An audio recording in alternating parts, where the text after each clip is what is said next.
Hello friends, welcome to my channel divine blessings 33।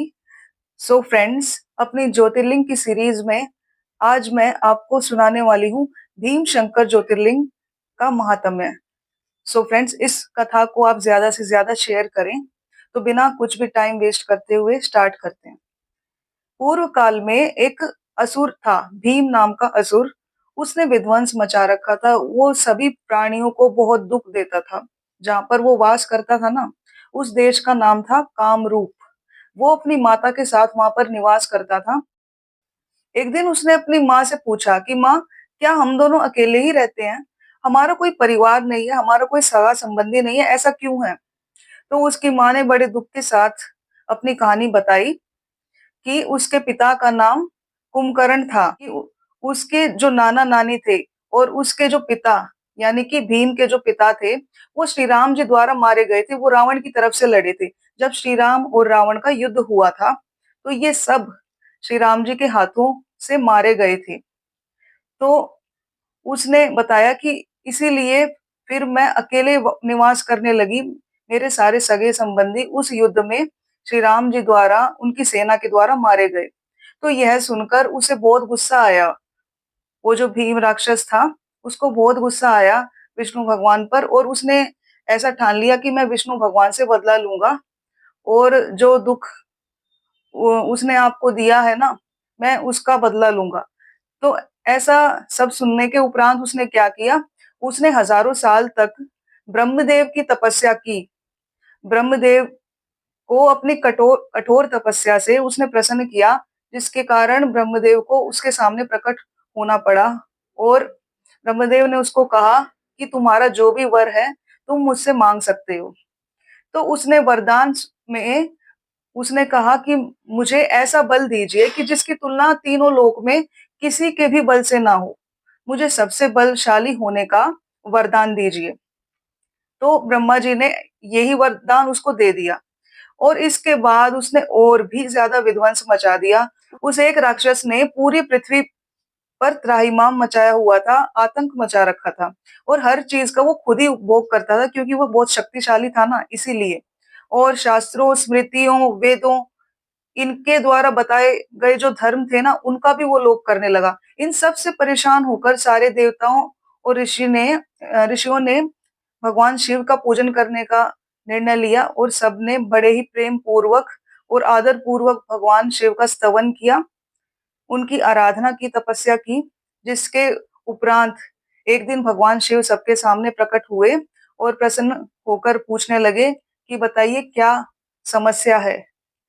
क्यों मुझे आपने मतलब मेरी स्तुति की है?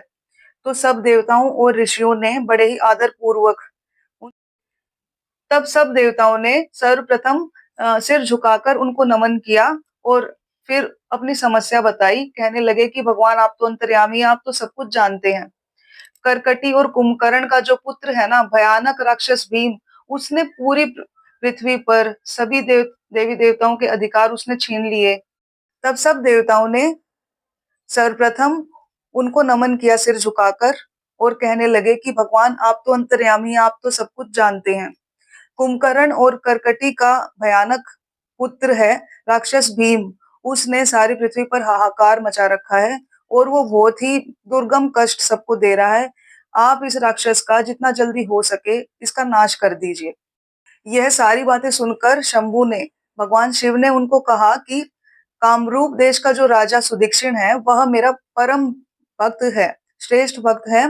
अतः ये संदेश उसको आप सब पहले पहुंचवा दो कि मैं उस दुष्ट राक्षस का संहार करूंगा। इसीलिए मेरी निरंतर स्तुति करते रहें।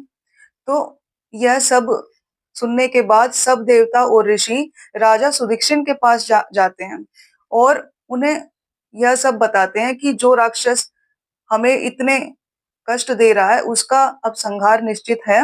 वह ब्रह्मा जी का वर पाकर इतना पराक्रमी, इतना बलशाली हो गया था, इसीलिए उसने आपका तिरस्कार किया था। तो अब आप भगवान शिव की निरंतर स्तुति करते रहें।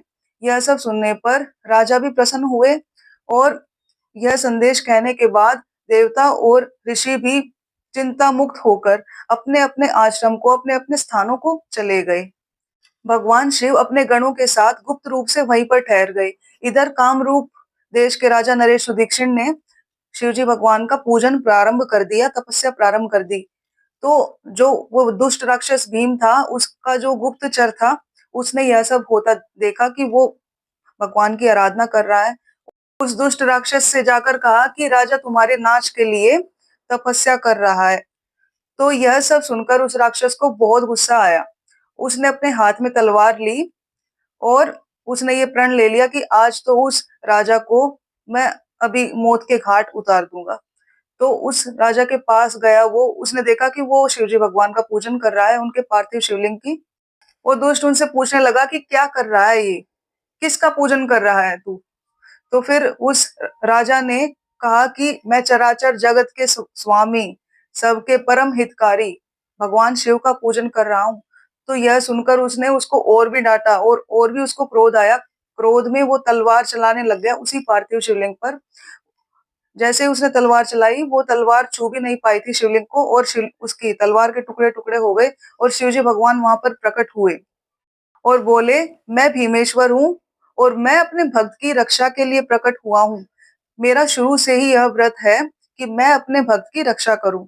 यह सब सुनकर वो दुष्ट राक्षस भगवान शिव पर त्रिशूल चलाने लग गया। तो शिवजी भगवान ने उसके त्रिशूल के सैकड़ों टुकड़े कर दिए। इस तरह भगवान शिव और उस राक्षस भीम के बीच में घोर युद्ध हुआ। यह सब देखकर नारद मुनि बोले कि भगवान, हे महेश्वर, क्षमा कीजिए, क्षमा कीजिए।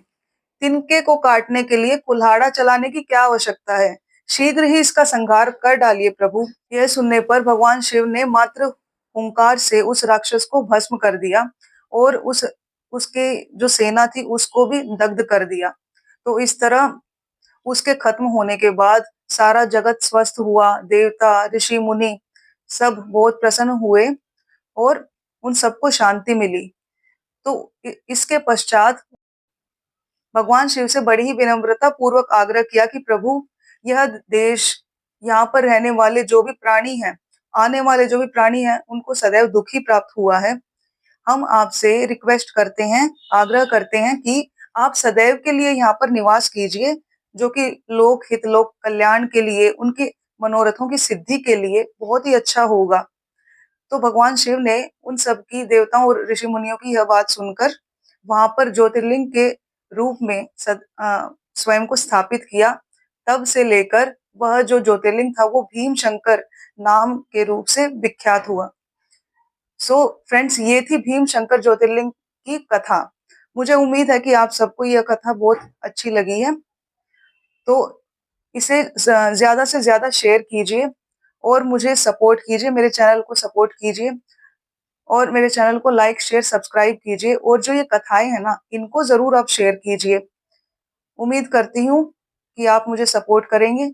सो मिलते हैं फ्रेंड्स नेक्स्ट वीडियो में। तब तक के लिए आप सब अपना ध्यान रखिए। Thank you all.